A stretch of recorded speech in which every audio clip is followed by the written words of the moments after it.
That ends up being the top movie of the year after its box office, because that makes about $234 million. So Ghostbusters is only about $5 million behind. $282.2 million is what Ghostbusters makes worldwide in its initial run in 1984. The second most popular movie of the year, behind Beverly Hills Cop. Beverly Hills Cop replaces the Ghostbusters as the top comedy of all time. However, Ghostbusters gets a re-release in August of 1985. It makes an additional $9.4 million, which puts it over the top of Beverly Hills Cop. I think it ends at like $292 million. And I believe in adjusting for inflation, I believe it's still like one of the biggest movies of all time. And I think it's Columbia Pictures' like most profitable film of all time, if you adjust for the inflation. It's the highest grossing comedy of all time, gets replaced in 1990 by Home Alone. Home Alone? Home Alone. Okay. And just as a little piece of trivia, 1984 was the first year that 4 films grossed over $100 million at the box office. The 4 films were Beverly Hills Cop, Ghostbusters, Indiana Jones and the Temple of Doom, and Gremlins. For the first time in history, 4 movies make over $100 million. Those are the 4 films. So, pretty good company to be in. Those movies are all great. Yeah, Temple of Doom is a pretty wild movie. Yeah, Temple of Doom, which I told you my mom wouldn't let me see right away. Yeah. I saw that a few years down the road. Because they're like sacrificing people and doing all kinds of crazy stuff. Yeah. A little intense for a 4-year-old. Temple of Doom is pretty crazy. It's a weird movie. Not like in a bad way, it's really weird when you see the other 2. Mm-hmm. But it's a lot of fun too. And it's nuts that those movies are all out at the same time. You know, Beverly Hills Cop obviously came out in December, but Temple of Doom, Gremlins, Ghostbusters. I think The Karate Kid is a summer movie. I think The Terminator is maybe not a summer movie. That might have been towards the fall. That would make sense because it's more of a horror film. I think so, yeah. I think it was out towards the fall. We need to talk about the music really quick. Okay. The score by Elmer Bernstein is great. It's kind of got a couple of motifs. It's got what's known as like Dana's theme, which is kind of like the really like mellow, melodic music that plays. It's got like the kind of fun, campy Ghostbusters theme that plays. It's got like the real like sinister, creepy music.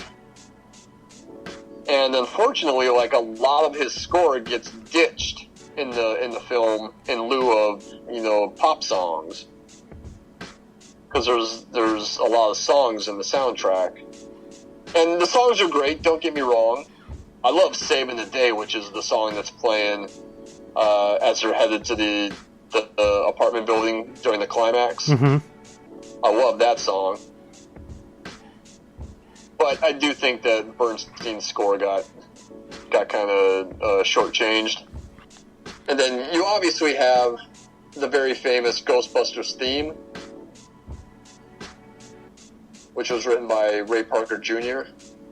Supposedly the same as a Huey Lewis song. Oh, okay. Like the beat and the melody.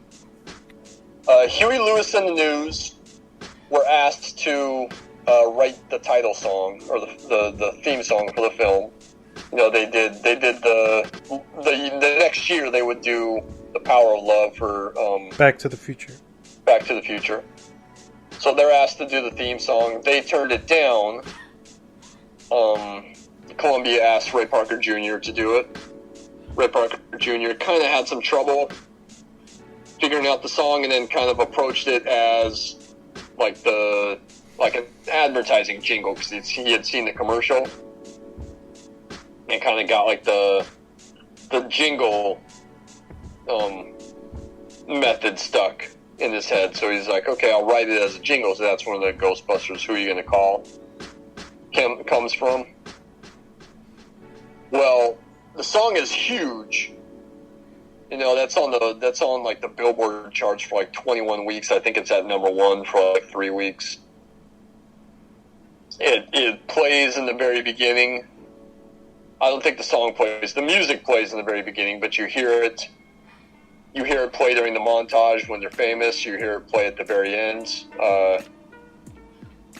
just before it cuts to black and they go to the traditional rolling credits. But the song is huge. Columbia even claims that because the song is so catchy, it added to the film's success. But later on, Huey Lewis says, hey, the theme song for Ghostbusters is very similar to our song I Want a New Drug. So they sued them for plagiarism. And unfortunately, the judgment ruled in favor of Huey Lewis in the news, so Ray Parker Jr. had to add them as a writing credit, and I think Columbia had to settle with Huey Lewis. But a lot of people were saying, hey, there's dissimilarities between the songs, like they're dissimilar enough that, you know, the judgment was unfair.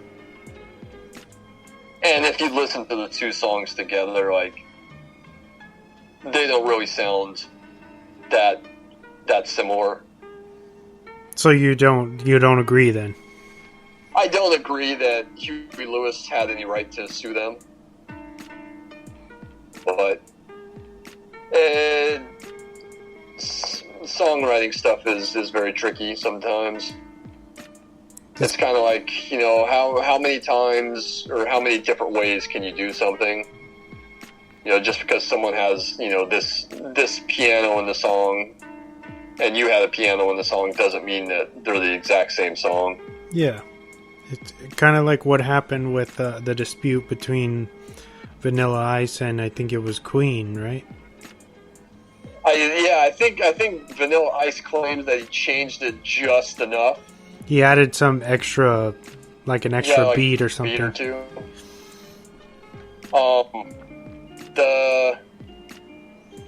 You know who the Verve is? Yeah, and the Bittersweet Symphony and the Rolling Stones. Symphony. Yeah. Uh-huh. It wasn't the Rolling Stones. It was like one of their managers or something claimed that the Verve had ripped off the Rolling Stones.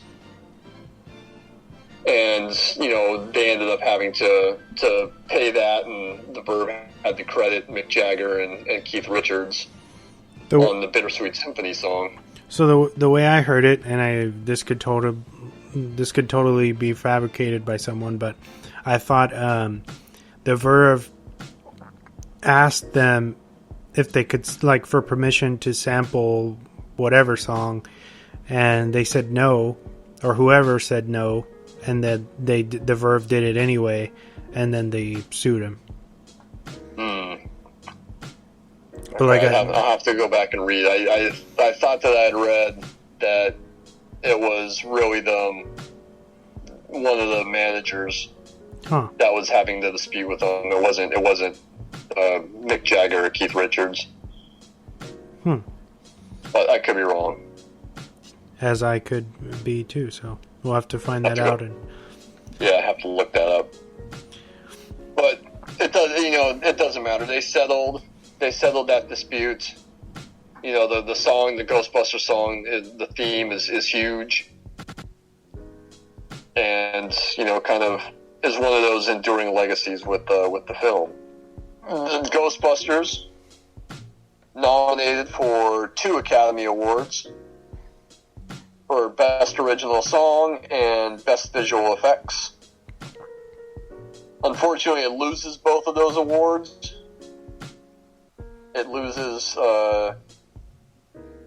to Stevie Wonder, which I would gladly lose to any day, except it's for I Just Called to Say I Love You, which is a bad song. We know this. You've seen High Fidelity. Yep. From a bad movie called The Woman in Red, which is an awful movie. And then it loses Best Visual Effects to Indiana Jones and the Temple of Doom, which, yeah, that's cool, but Ghostbusters has better effects. Do you know that Bill Murray took a long hiatus after this? Was there a reason why? Yeah, remember the movie that he wanted Columbia to finance in order for him to do Ghostbusters? The Razor's Edge? Mm-hmm. Unfortunately, that movie bombs. That did not get good reviews. It's not a comedy by any means. It's a drama. But that movie bombs. And it was kind of like the 1-2 punch of Ghostbusters was so successful. And Murray was like, man, like the phenomenal success of this movie, this is going to be my greatest accomplishment, most likely. And it was that, and the second part of it was Razor's Edge just bombed, and he was really upset by that. Because that was his passion project. So he moves to Paris, and he doesn't make a movie for almost 5 years. The movie that he makes, that's his comeback, is going to stay a secret right now unless someone wants to do the research, because it's actually a movie that we have on the docket upcoming. So I'll keep mum on that because it'll make for a good story later on down the road when we actually talk about this movie. But I'll tell you off air.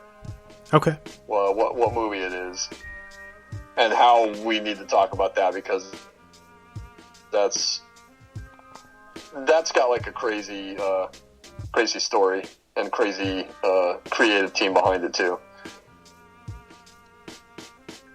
You know what movie he really doesn't, or I feel like he doesn't get enough credit for, and I don't believe it's the movie that we're going to talk about, but Wild Things. Oh yeah, he's great in that. It's. I remember like watching Wild Things, and I didn't know that he was in the movie, but I saw his name like in the credits, or like that when he pops up later on in the movie. Mm-hmm. I was like, "What? No, that's funny," because it's Bill Murray, but he's playing like a super sleazy character, like the real shady lawyer. Mm-hmm. And then doesn't he have like the fake neck injury at one point? Yeah, and he just takes it off, and he's like, "Oh, somebody important was sniffing around," you know. He only has like a few scenes in the movie, but he's so fucking funny, like every single one of them. Yeah, he's in Wild Things, and you're right. He doesn't get the credit for as good as he is. I think he worked with the director on another movie, and that's like kind of how he got involved with Wild Things, was because he knew the director. Ah. Are you a fan of that film? Do you like it?